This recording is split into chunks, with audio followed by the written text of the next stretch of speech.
কেওড়া সংরক্ষণ করে রেখে দেবো, তাই গরম পানিতে দিচ্ছি, সিদ্ধ করে চটকে রেখে দেবো।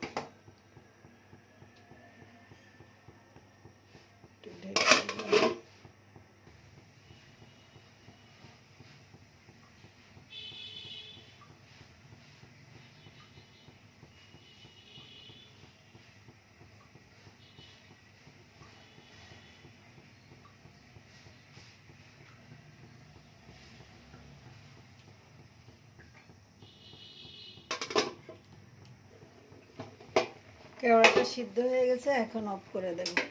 ঠান্ডা হওয়ার পরে চটকে জুস বের করে রেখে দেবো, ব্যাস।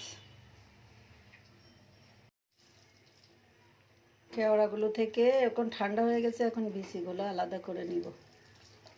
সব বিচিগুলো এভাবে ধুয়ে ধুয়ে আলাদা করে নিব।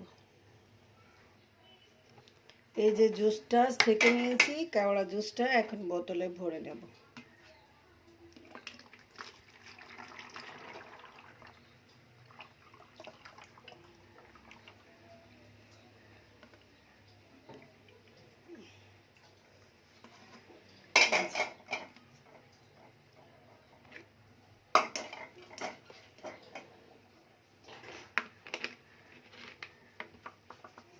এই যে এক বোতল হয়েছে, এটা এখন ফ্রিজে রেখে দেব।